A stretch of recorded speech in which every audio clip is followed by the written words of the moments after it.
Vous est-il déjà arrivé de vous retrouver mal pris lors d'une sortie à vélo alors que vous deviez changer une crevaison?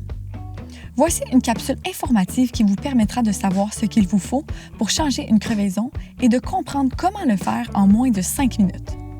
Prêt? Allons-y!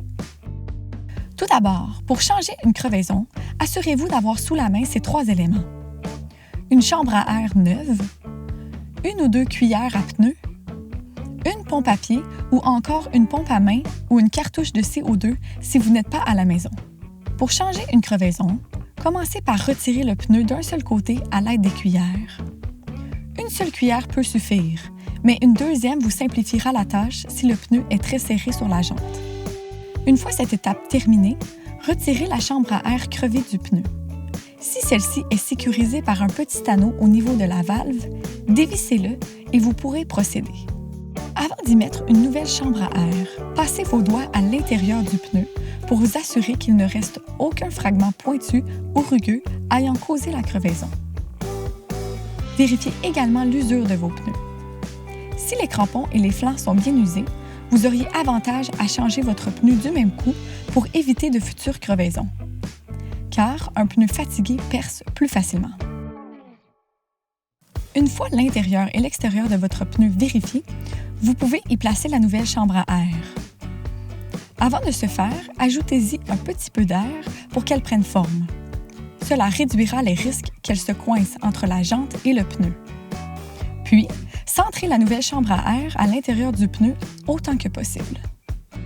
Une fois fait, commencez à replacer avec vos mains le pneu autour de la jante. Lorsque la tâche devient trop ardue, complétez avec les cuillères. Soyez très vigilant de ne pas pincer la chambre à air avec les cuillères puisque cela pourrait la percer.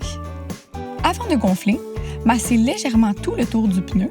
Cela contribue à positionner correctement la chambre à air à l'intérieur du pneu. Finalement, pour gonfler le pneu, insérez l'embout de la pompe ou de la cartouche de CO2 sur la valve et pompez jusqu'à la pression recommandée pour votre type de pneu. Assurez-vous que le pneu est gonflé uniformément sur toute sa circonférence.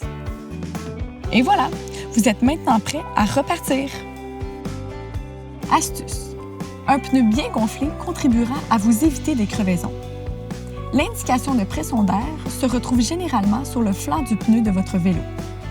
Sinon, de manière générale, un vélo de route contient entre 90 et 100 PSI d'air, un vélo hybride entre 60 et 80 PSI et un vélo de montagne entre 20 et 30 PSI.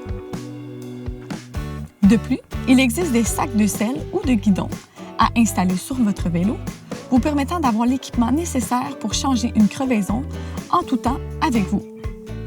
Bonne sortie!